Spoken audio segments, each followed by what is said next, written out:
bottle of olive oil. Familiar, simple, everyday. But behind that smooth, golden pour is a journey most of us never think about. Today we're going behind the scenes to show you how it's really made, from the tree to your table. But before we dive in, don't forget to hit subscribe to Top Discovery 4K for more amazing stories like this one. Now, let's explore how olive oil comes to life. It all begins in the groves, wide open landscapes filled with rows of olive trees, their silvery green leaves shimmering in the sun. Some of these trees are new, planted just a few years ago. Others, they've been around since before the founding of the United States. Their trunks are twisted, their bark weathered, but they still produce fruit, season after season, just as they have for centuries. The climate is hot, dry, and challenging, but that's exactly what olive trees like. No irrigation, no pampering, just sunlight, rocky soil, and time. Olives grow slowly through the summer, ripening from firm green to deep purple and black. By fall, it's time to harvest, and timing matters. Harvest too early, and the oil will be bold and peppery. Too late, and the flavors flatten, and quality drops. The best producers aim for just the right balance, high in antioxidants, full of fresh aroma, and low in acidity. Some farms use modern tools, long mechanical arms that gently shake the trees, dropping fruit onto nets. Others stick with tradition, hand-picking each olive to avoid bruising and ensure only the best make it in. No matter the method, the clock is ticking the moment the olive leaves the branch. Within hours, those olives need to reach the mill, because once picked, they begin to ferment. Coming up, what happens when those olives arrive at the mill? Once the olives arrive at the mill, the clock is still ticking. The first stop? Cleaning. They're unloaded into a hopper and carried along a conveyor belt, where a powerful air blower removes leaves, twigs, and any stray debris from the grove. Then they're given a gentle bath, rinsed in clean cold water to wash away dirt, dust, and tiny insects. It might seem like a simple step, but it's crucial.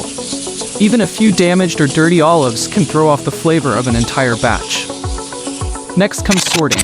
Some facilities use high-speed optical scanners to detect color and shape, rejecting underripe or overripe fruit.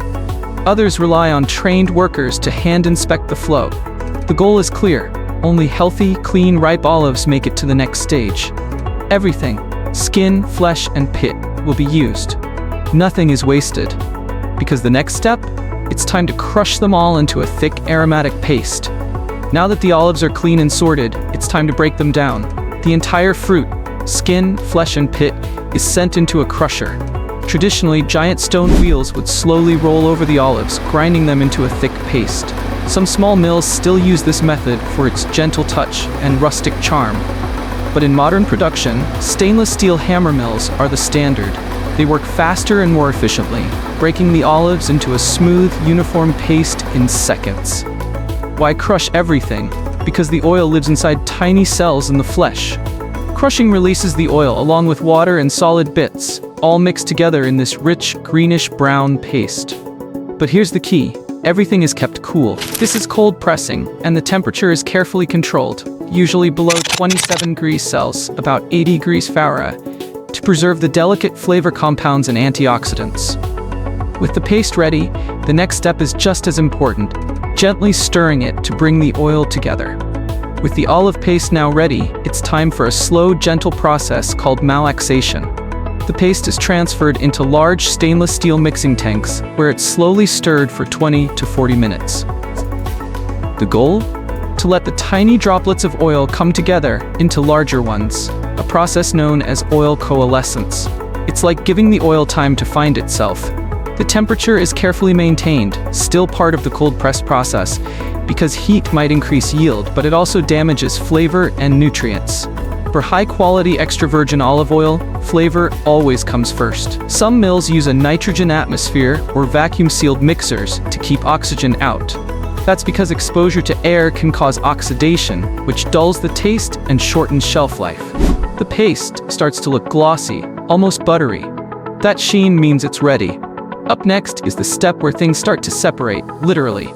After malaxation, the olive paste moves to one of the most high-tech steps in the process: separation. Here's where the oil is finally pulled away from everything else. In the past, workers would press the paste between mats using heavy stone weights. But today, most producers use a horizontal decanter centrifuge, a long, fast-spinning drum that uses centrifugal force to separate materials by density. As the drum spins, 3 layers form: the solid olive pulp, called pomace, the vegetation water, and the golden layer we're after, extra virgin olive oil. But it doesn't stop there.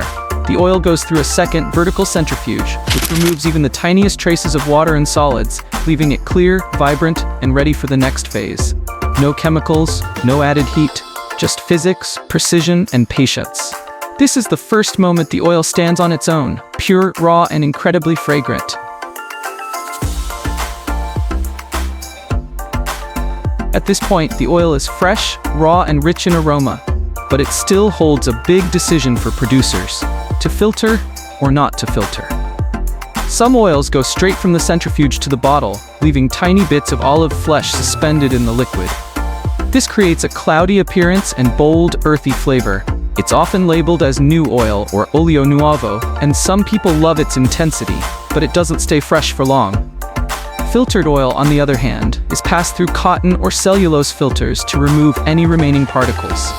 The result? A clear, smooth oil with a longer shelf life and more consistent taste over time. There's no right or wrong choice. It depends on the producer's style and the market they serve. But whatever path they choose, one thing is critical: the oil needs to be protected from its 3 biggest enemies: light, air, and heat. That's where proper storage comes in. Once filtered or not, the olive oil is transferred into airtight stainless steel tanks, often under a layer of nitrogen gas. This keeps oxygen out and helps preserve flavor and freshness. The tanks are stored in cool, dark rooms, away from heat and light, because both can speed up oxidation and spoil the delicate balance of flavors. But before anything is bottled, the oil must pass a series of tests. In professional labs, technicians measure free acidity levels. For extra virgin status, it must be below 0.8%. They also check peroxide values, which show how much oxidation has occurred. Then comes the sensory test. Human tasters trained to detect subtle notes of grass, almond, artichoke, or fruit, as well as flaws like rancidity or mold. Only oil that passes both chemical and sensory evaluations earns the name extra virgin olive oil. And once approved, it's finally ready to meet the world, one bottle at a time. Bottling is where care meets presentation. The oil is gently pumped from the storage tanks into the bottling line. Each bottle, usually dark green or amber glass, is designed to block out light and extend shelf life. Before being filled, bottles are flushed with nitrogen to remove any lingering oxygen. Then the oil is poured in, measured to the milliliter, and sealed immediately. Labels are applied with pride, showing the harvest date, origin, variety, and extra virgin certification. Some producers even print lot numbers or QR codes that trace the oil back to a specific grove and harvest day. Finally, bottles are boxed, stacked on pallets, and shipped across the country, or across the world. The entire process, from grove to bottle, often takes less than 24 hours for premium oils. And once it hits your kitchen, the real magic begins, drizzle by drizzle. Up next, the final chapter: types of olive oil, sustainability, and closing thoughts. If you enjoyed this deep dive into how olive oil is made, from ancient groves to your kitchen shelf, give this video a thumbs up and share it with someone who loves great food as much as you do. And don't forget to subscribe to Top Discovery 4K for more behind-the-scenes looks at how the world's most iconic foods and products come to life. We've got new videos every week, filmed in stunning 4K, so you can see the details, hear the stories, and experience the craft behind the things you use every day. Thanks for watching, and we'll see you in the next one.